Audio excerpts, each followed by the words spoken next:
What's up, guys? In today's video, I'm going to be talking about 5 signature-worthy fragrances in my collection. These 5 fragrances are fragrances I would choose for signature-worthy scents. If I didn't have too big of a collection, I actually counted my fragrances yesterday, and I have exactly 80 fragrances. So obviously, I don't have the biggest collection, and I just keep on selling fragrances. So at this point, I'm going down to the 50 mark at some point. No, I think I definitely love more than 50 fragrances, but yeah, these are fragrances that if I had maybe 5 to 10 fragrances or maybe a little bit more of that, maybe a little less than that, these are probably some must-haves in my collection. Most of the time, signature scents are budget friendly, not too cheap, not too expensive. I got one expensive here, a few that are under $100, but yeah, let's get started with this video. I definitely needed to add a new fragrance. This is a new release of this year. It's my favorite release of the year so far, and it's going to be Aquade Elixir. This was actually my scent of the day yesterday. Definitely enjoying the fragrance, wearing it yesterday. It's a really nice scent. The violet leaf in this fragrance is done really nicely to give it that freshness. Even though it is an elixir fragrance, it is not a dark fragrance or intense fragrance. It's a really fresh fragrance actually. So the black bottle doesn't really match it, but it's a really nice fragrance and it's my favorite release of this year so far. And I have tried a lot of the new designer releases this year. I constantly get like samples. So it's like, well, I got Bois Pacifique and the Dior Homme. And I actually sold a few fragrances and I put a few samples in there with the fragrances. But like, let's say the new Le Mans and, those things like that. I have smelled them. I'm just not the biggest fan of them.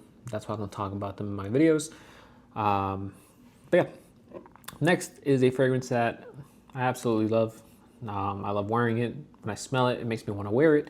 And it's from one of my favorite houses. It's going to be from Colognes. It's definitely one of my videos if I do have a Colognes fragrance in here. And it's going to be vetiver.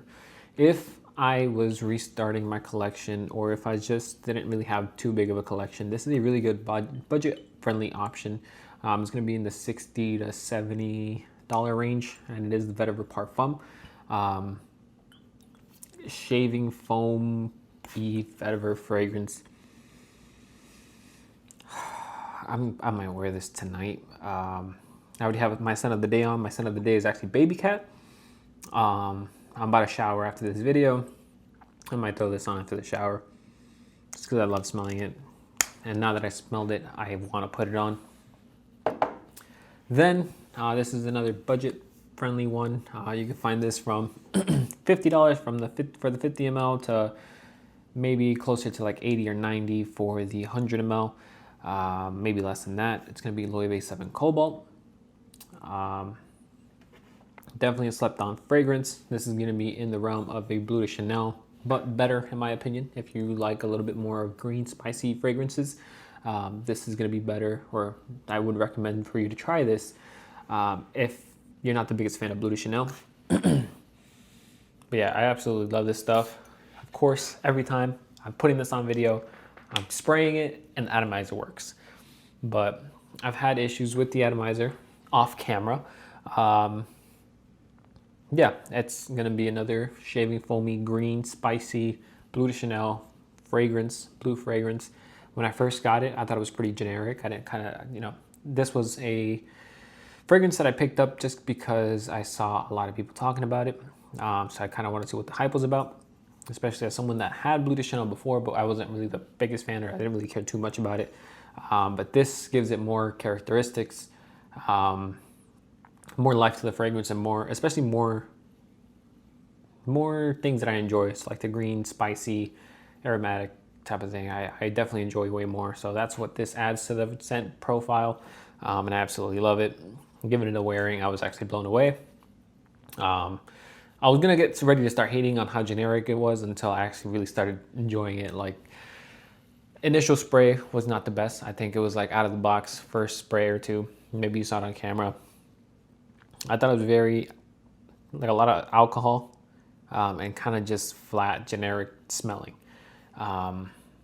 but definitely after I gave it an actual wearing after the first few sprays, obviously I didn't stop talking about it for a while. Then it's going to be a fragrance that I have gotten rid of once, picked it back up, and I definitely enjoy it the second time around. I definitely enjoy it more the second time around, I think. Could be nose changing, I'm not too sure. But it's going to be Dior Homme 2020.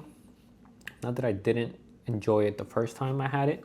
I just enjoyed Dior Homme Sport 2021 more.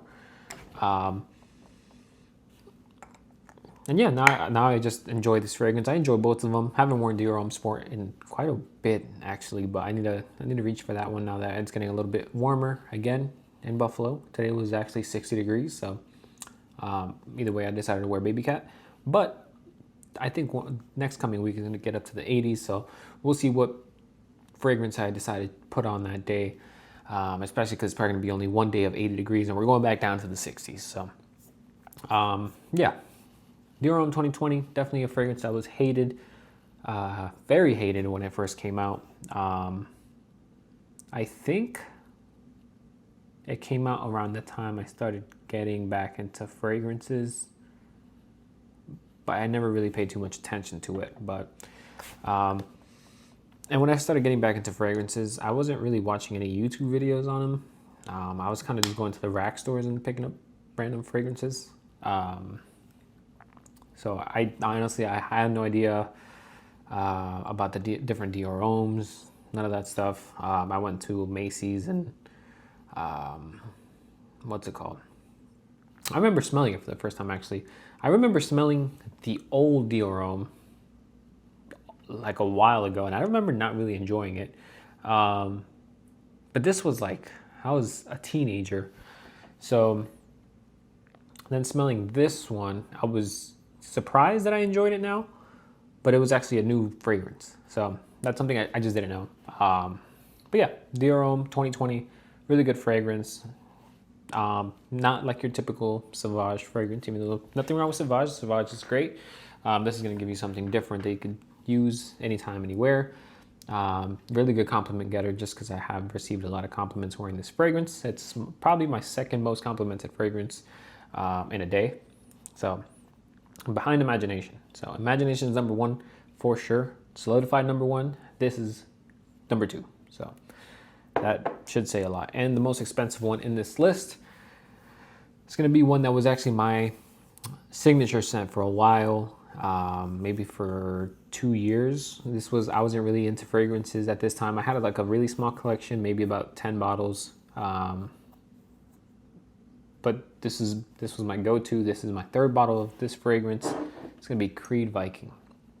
Even though it was my signature scent for that long, and I wore it almost every day, it's still one of my favorite fragrances.